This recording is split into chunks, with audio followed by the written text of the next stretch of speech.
Bueno, y acá estamos, seguimos en Economía 4D, ya escuchamos e hicimos entre la presentación y recién charlando con Santiago Fraschina el análisis macroeconómico. Vamos ahora, te presento a los invitados que tengo sentados esta noche. Pedro Cascales, secretario de prensa del CAME, Cámara Argentina de la Mediana Empresa. Gracias, Gracias Pedro, Agustín, por estar acá. Y Pablo Sarkovich, que es de la red multisectorial. ¿Cómo te va, Agustín? ¿Sí? Gracias por estar la acá invitación. esta noche. A ver, hicimos el análisis macroeconómico, arrancamos con la realidad de la pequeña y la mediana empresa que ya hace unos años no la está pasando bien en Argentina, pero imagino que en el medio de todo este descalabro macroeconómico, peor. ¿Cuál es la realidad hoy de la pequeña empresa? muy difícil. La realidad es que venimos, como decías vos, esto arrancó en declive del 2012, pero el 2018 en abril fue muy fuerte la caída que hemos sufrido, producto de todo lo que ya sabemos, ¿no? Y bueno, y ahora con bastante incertidumbre, justamente con lo que está pasando hoy en los mercados y demás. Básicamente la actividad está, las industrias tenemos un 50% ocupado, con lo cual te está diciendo el otro 50% está ocioso, un tercio de las empresas con rentabilidad, un tercio en punto de equilibrio y un tercio son las que solamente ganan dinero, con lo cual uno podría decir el promedio es que estás en punto de equilibrio, sí, pero hay un tercio que pierde. Entonces, y lo que vemos grave obviamente es la situación de las tasas de interés, ¿no? Que las tasas de interés están asfixiando a las pymes, a la inversión, al consumo.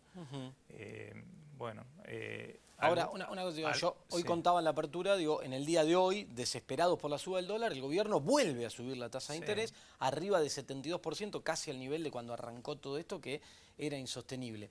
Esto, digo, la cadena de pagos, en el caso de los comercios... Y repercute, Agustín, inmediatamente, es directa la repercusión. Nosotros lo que venimos pidiendo hace rato es que tiene que haber tasas diferenciales para las pymes. Primero porque el endeudamiento pyme, aunque pudiera parecer importante, en términos de Producto Bruto es nada, no llega al 4% de todo el PBI, el endeudamiento de las pymes. Los bancos el año pasado solamente del sector pyme ganaron más de 130.000 millones de pesos y este año va a ser mucho más alto con este nivel de tasas. Pero la contracara es cómo están las pymes. Las pymes están con una asfixia financiera muy grande, entonces creemos que realmente sería muy importante tener tasas diferenciales para ayudar a las pymes a capital de trabajo y eventualmente a futuro, si se pudiera estabilizar la economía, a la inversión, pero por lo menos ahora a capital de trabajo y mantener lo que tenemos. El miércoles, bueno, hay un alivio con este plan de facilidades de 60 cuotas, a partir de septiembre de este año la primer cuota, eso fue un alivio importante. Porque la realidad es que lo que estaba pasando es que las pymes no podíamos cubrir lo corriente porque se nos caía lo pasado, los planes. Entonces, pero la realidad es que hay que hacer un... Y el otro punto fue lo que pedimos de que saquen las comisiones, una locura, ¿no? Que los bancos cobraban por comisiones, por depósitos en efectivo a las cuentas de las pymes, te cobraban entre el medio y el 2%. Eso también un reclamo nuestro, que ahora en el paquete de medidas de la semana pasada se sacó. Pero la realidad es que hay que empezar a nivelar la cancha, porque si no los bancos nos están hundiendo y bueno, en algún momento esos son puntos centrales. Y el otro punto es el tema impositivo. La presión impositiva es tremenda. Estamos de cada 100 pesos que le entran a una pyme, 46 pesos van impuestos de todo tipo, nacionales, provinciales, municipales, tasas municipales. Tasas que a veces van en porcentual de la facturación de una empresa, con lo cual no tiene nada que ver una cosa con la otra. Y bueno, recién lo hablábamos fuera de cámara, que si no hay un alivio de la presión impositiva, es muy difícil ser competitivo. No es la única variable, pero es una variable importante, tanto para adentro y para afuera, ¿no? Algunos hablan de que somos el segundo país con más presión impositiva del mundo. No, claramente eso, digo, lo comparto. El gobierno hace un año, 2 años, ensayó una reforma impositiva con una ley en el Congreso de la Nación que terminó siendo nada. En este contexto de descalabro macroeconómico, muy difícil, digo, hay prioridades mucho antes que el hecho de encarar, salvo alguna cuestión puntual que pueda hacer. La pregunta es, Vos hablabas del tema impositivo, que yo ahora no lo veo. El otro gran problema de la pyme es la demanda y Sí, la caída de la demanda y el que consumo. está vinculado con la inflación, obviamente, ¿no? Claro, y que ahí se ve un escenario bastante oscuro para los meses que vienen. Y vos hablabas de la tasa de interés, donde también se ve un escenario oscuro, porque en esta idea de contener al dólar no veo que vaya a bajar, sino que al contrario, veo que va a empezar a un camino donde va a seguir subiendo la tasa de interés. ¿Vos ves predisposición de parte del gobierno para esto que están pidiendo, para una tasa diferencial o algo? Mira, Agustín, la predisposición se vio la semana pasada que empezaron a hacer un cambio porque adoptaron medidas que no eran de la ortodoxia económica, pero producto de la realidad, que la emergencia te impone la agenda de alguna manera. Cuando la situación te impone la agenda, los cambios surgen casi naturalmente, pues no tenés mucha alternativa, si no empiezan a haber problemas, ya lo dijimos, de la cadena de pago en las pymes. Por lo tanto, el tema financiero también va a tener que ser, seguramente se va a terminar imponiendo en algún momento, porque las pymes, repito, estamos con problemas que son de larga data, pero que se agravaron en los últimos meses. Entonces, de alguna manera eso se va a tener, la misma realidad te va a ir imponiendo la agenda. Por ejemplo, hay muchos depósitos judiciales, depósitos en cajas de ahorro que no son remunerados. Los bancos, aunque sean los bancos oficiales, podrían alocar parte de ese dinero que no tiene remuneración a dar créditos subsidiados, por lo menos para mantener la situación de las pymes, que es... ¿Por qué hablamos tanto de las pymes? Porque somos el 70% del empleo privado de la Argentina. Sí, claro, el principal generador de empleo de la Argentina. Entonces, vos fijate que una empresa multinacional de afuera de un plumazo puede cerrar una sucursal acá, despedir gente, etcétera. Las pymes no lo hacemos, no lo hemos hecho y no lo vamos a hacer por casi te diría nuestro propio ADN, con lo cual es tan importante mantenerlo y sobre todo las pymes industriales, porque un comercio, bueno, hoy tenés una zapatería, mañana tenés, no sé, un negocio de celulares. Una pyme que hace una determinada cosa y cierra, ¿cómo recuperás esa mano de obra, esa maquinaria? Sí. Y la destrucción del entramado productivo que se hace muy Por eso complejo. es tan importante, y en el mundo, y vos lo sabés, todo el mundo tiene políticas diferenciadas a favor de las pymes, hacen políticas diferenciales, hasta los países más desarrollados de Estados Unidos. ¿No? Así que bueno, un poco ese es nuestro reclamo, no con este gobierno, con todos, porque creemos que el tema pyme tendría que ser una política de Estado en Argentina. Pablo Cercovich, estuviste acá hace un tiempo atrás trabajando muy activamente con el tema tarifas. Ahora el gobierno anuncia como un pequeño parate para los hogares por un periodo de tiempo hasta las elecciones. ¿Qué pasa? Sí, la realidad me encanta, estoy como en una juguetería analizando los engranajes de esta maquinaria, pero es muy importante cerrar el reloj y mirar la relojería. Y acá recién comentaban sobre todo el proceso de los 80, cómo terminamos en los 90, convalidando, reconociendo el endeudamiento y tributando, pagando esa deuda con las empresas de servicios públicos, de la misma manera que hoy el garante último de respaldo del endeudamiento que estamos tomando los argentinos son nuestros recursos naturales. Entonces, es muy interesante tratar de tomar un poco de distancia y ver desde ese enfoque qué es lo que está sucediendo con la soberanía de los argentinos. Y cuando hablo de soberanía, hablo de la comida sobre la mesa de los argentinos. Y hablo de todas las instancias que permiten atravesar este proceso de transferencia de recursos demencial que en este momento estamos protagonizando. En ese sentido, decidimos, por supuesto, después de haber acudido a disparar todos los resortes institucionales, logramos consensuar la ley de emergencia tarifaria que retrotraía tarifas, logramos interponer la cautelar contra el veto de Macri a la ley de emergencia tarifaria solicitando su inconstitucionalidad. Hoy, después de haber intentado agotar esos recursos, decidimos, por un lado, protagonizar todo este proceso de ruidazos que generó esta conciencia colectiva por parte de todos los sectores de la sociedad de que este es un proceso que, más allá de las características y peculiaridades del riesgo país, del precio del dólar y de un Titanic que no tiene destino, lo que decimos es necesario tomar medidas concretas para preservar a los hogares. ¿Cuáles son las que nosotros abordamos de la mano de este proceso de articulación, de esos ruidazos, de la mano de este proceso de articulación multisectorial?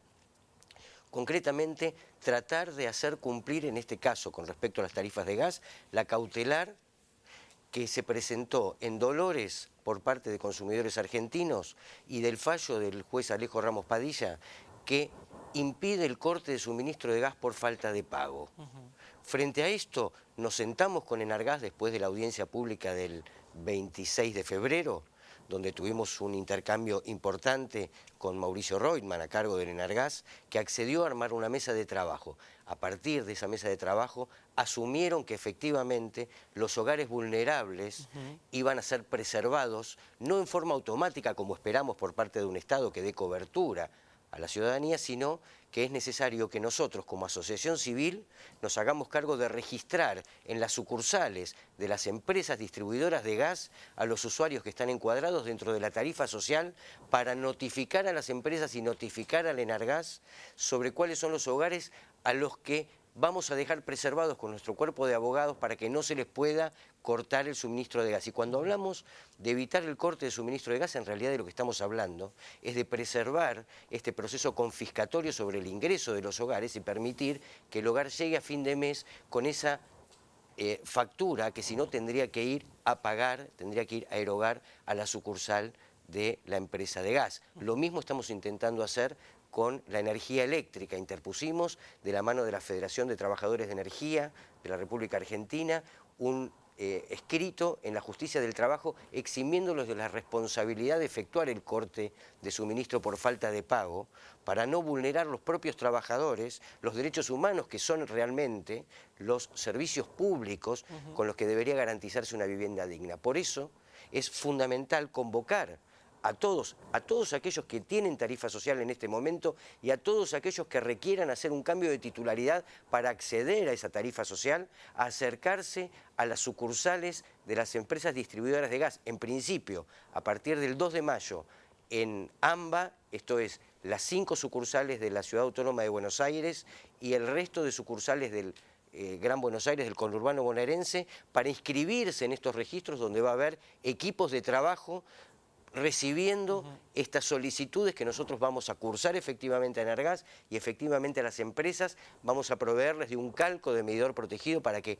el trabajador sepa que ese hogar está inscripto y que está protegido por esta interposición y por la cautelar que efectivamente está vigente y de esa manera preservar los hogares. Por supuesto, con respecto a las pymes, con respecto a los comercios, no hemos conseguido por parte de Enargás una propuesta que satisfaga este ahogo que tienen. Sí, con respecto a las entidades de bien público, a quienes también vamos a estar en condiciones de ofrecer una tarifa diferencial que, por supuesto, cumpliendo el rol que debería estar cumpliendo el Estado hoy, nosotros como asociación civil vamos a efectuar.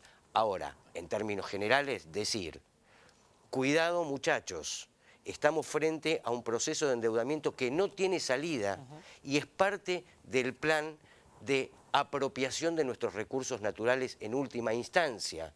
De la misma manera que hoy estamos siendo sometidos a esta transferencia de recursos hacia estos grupos de energía, que son aquellos que tenían los bonos de deuda de Argentina tomados en la dictadura militar, hoy nuevamente en el mismo proceso. Gracias, Pablo. Bueno, Gracias y a vos. muy valorable el trabajo de ustedes para proteger a ciertos sectores de los cuales el Estado que debería no se hace cargo. Gracias, Pablo. Gracias, Pedro. Pedro y Pablo tenía sentado acá, no me había dado cuenta. Y no me queda más tiempo, se me va el programa, tengo que hacer un corte, recibir a Miguel Calvetti y nos vamos. Pero te había quedado los próximos meses.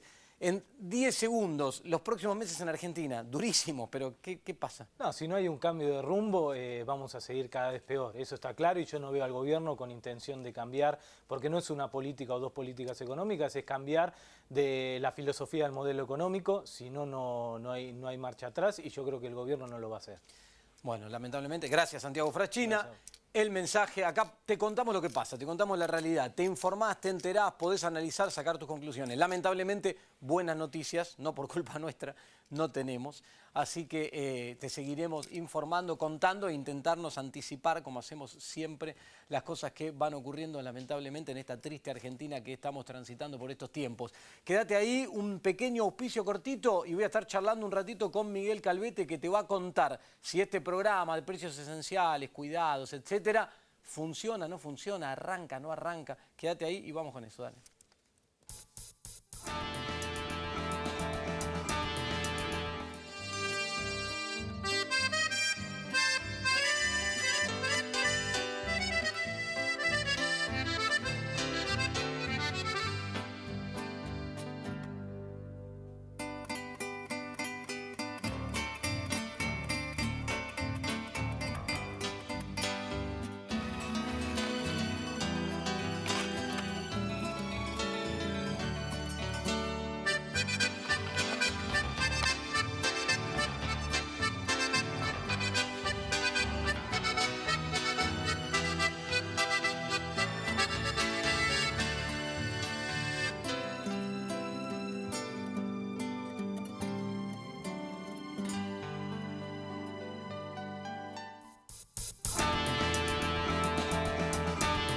Bueno, y tal como estuvimos hablando en la apertura, vinculado con estos anuncios del gobierno, el programa de precios cuidados y la extensión de los precios cuidados, este nuevo programa de precios esenciales, tratando de congelar los precios de 60, 64 productos. Bueno, vamos a tener una charla con alguien que sabe de esto y mucho, a ver si nos orienta un poco y cómo lo está viendo, que es Miguel Calvete. ¿Qué tal, Miguel? ¿Cómo estás? ¿Qué tal? Lo conocen, titular de Indecom, y ha estado ya en varias oportunidades acá invitado en el programa. Miguel, dijimos, vamos a convocarlo a Miguel Calvete para que nos explique un poco por qué estamos medio desorientados. El gobierno anunció un programa en el cual hasta hace poco tiempo no creía, pero más allá de eso, ¿vos ves que vaya a ser efectivo? Hubo un postergamiento, ahora dicen arranca el lunes que viene. ¿Arranca o no arranca? ¿Cómo? Bueno, esperemos que no le hagan honor a Antoine de Saint-Exupéry, ¿no? Que lo esencial es invisible a los ojos. Por ahora le están haciendo honor. Pero bueno, hay una cuestión, como vos bien dijiste, no está en el ADN del gobierno este tipo de cambios, este tipo de programas. Pero más allá de eso, con una inflación desagregada en alimentos y en canasta básica alimentaria que está rondando entre 5,8 y 6 puntos, y en lo que ya llevamos la primera quincena de abril en 2,8 en alimentos, creo son medidas necesarias. Ahora, es una medida que apunta a 2.500 puntos de venta, de proximidad, de grandes ciudades. No nos olvidemos que en la Argentina hay más de 200.000 puntos de venta de alimentos entre hipermercados, supermercados, autoservicios mayoristas, minoristas, almacenes, supermercados chinos, despensas de barrio, etc. Más de 200.000 puntos de venta, almacenes polirrubros. Entonces, es un tema que apunta a un porcentaje muy chico de la población. Es más que nada al efecto referencial, es paliativo y es para que tomen referencia de precios. Ahora, si por otro lado tenemos a las compañías petroleras presionando para aumentar el valor del combustible, que eso incide de forma prácticamente lineal en lo que es logística y distribución, desde ya va a estar muy complejo el mantener esto. Convengamos que son solo 16 compañías, estas 16 compañías tienen prácticamente el 40% del manejo de las góndolas y son 64 productos. De no cumplir este pseudo pacto de caballeros, o como querramos llamarlo, la verdad que sería una irresponsabilidad muy grande, no del gobierno, pero sí parte del gobierno, pero gran parte de estas empresas. Desde tu experiencia, Miguel, vos hablás de si aumentan los costos, la logística, citás el tema del combustible, que es cierto, porque aparte está subiendo el precio internacional del petróleo, no le sale una al gobierno, entonces es cierto que viene un aumento de los combustibles y eso presiona, pero desde tu experiencia, este movimiento en el dólar que estamos viendo esta semana tan fuerte, ¿hace que ya muchos empiecen o este fin de semana a remarcar precios? Bueno, el Banco Central anunció que la banda, es decir, el dólar al precio de la banda superior, que era 51 pesos por dólar. Sí. Muchas industrias ya comenzaron a formar sus costos a 51 pesos por dólar. Ya lo ven ahí. Ya lo ven ahí. Razón por la cual va a haber una inercia inflacionaria y el mes de abril no va a ser muy diferente al mes de marzo. Eso creo que los que estamos un poco en este ambiente, economía y vinculados al consumo masivo, nos damos cuenta. Es decir, la industria ya lo ve ahí. Y de hecho, progresivamente hubo un crecimiento del tema fundamentalmente del tema de los insumos de la industria, ¿no? El tema de plástico, el tema de envases de larga vida, vidrio, cartón, bueno, todo lo que hace, que es transversal a todas las industrias y en particular tiene mucha incidencia en lo que es alimentación. ¿Y la industria cómo atraviesa? Porque hoy estamos, generalmente cuando hay inflación hay presión de demanda. Ahora estamos en una situación para la industria supermercadista y de comercio minorista donde aumentan los precios, hay inflación, le aumentan los costos y además le cae la demanda, caen las ventas. Bueno, estamos en una situación de extrainflación, eso está claro. Es decir, hay una retracción en el consumo, cayó la venta.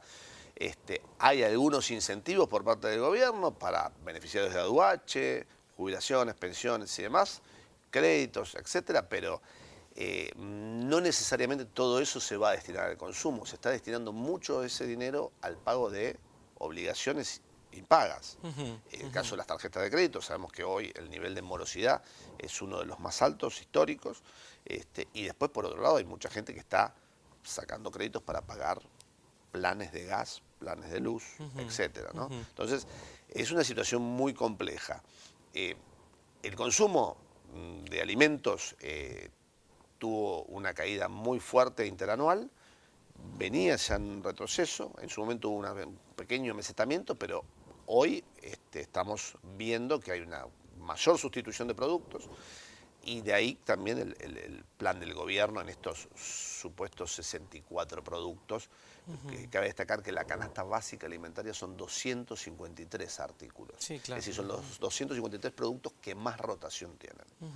Ahora, me interesa, digo, el que está del otro lado mirándonos, le preocupa la inflación. Todo el mundo quiere saber qué va a pasar con la inflación. El gobierno dice, pasados estos meses, el presidente ya habló de un pico en marzo, ahora parece que el pico se extendería a abril, a mayo.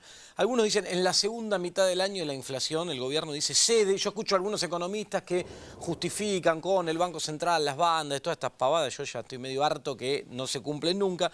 Tu visión, que estás ahí, en el negocio, en el otro lado, seguís de cerca lo que tiene que ver con el consumo masivo.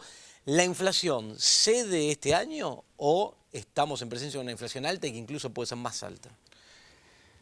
Si las variables, las tres variables, que es todas las tarifas que están dolarizadas, básicamente en Argentina sabemos que es un sistema bimonetario, es uno de los pocos países del mundo, creo que debe haber uno o dos más en el mundo que tienen este sistema. Lamentablemente, de seguir aumentando el dólar y seguir con las tarifas dolarizadas, va a seguir habiendo inflación. Dependerá del gobierno, de los estímulos. No nos olvidemos que también hay un tema, la inflación depende mucho de la composición de los costos. Pero a su vez en la composición de los costos de los productos tenemos prácticamente un 50% de impuestos. Que eso sí es una palanca que maneja el gobierno. Sí.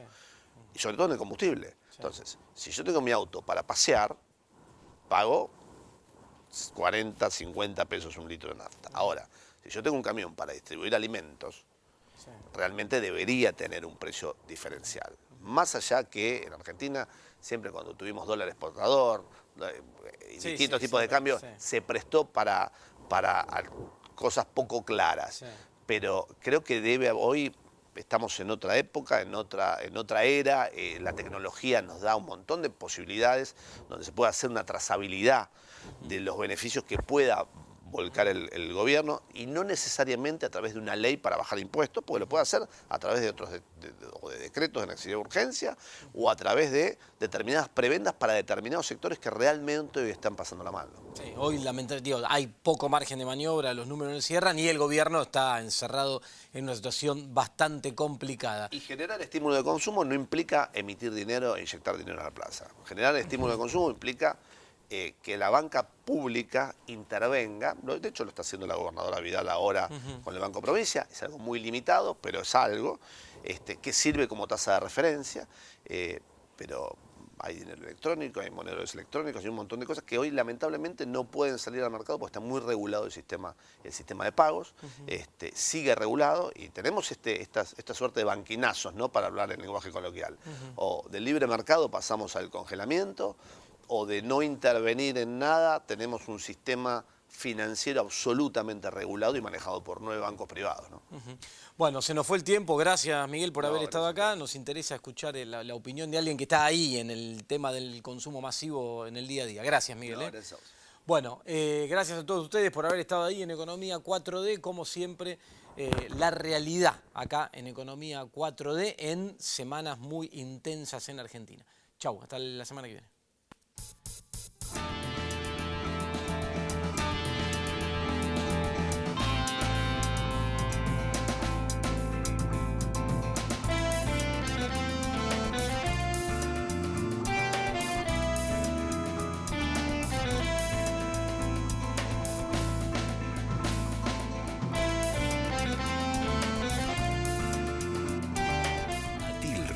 Es artífice de un proyecto solidario, colectivo y social.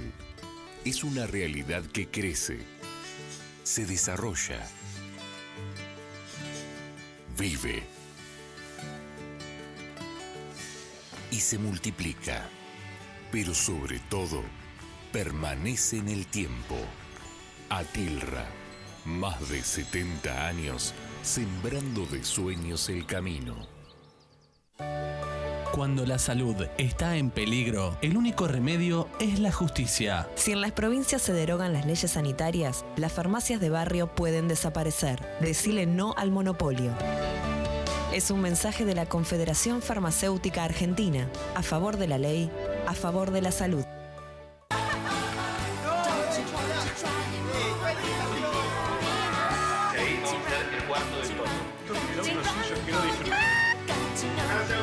Para cada uno, crecer es algo distinto.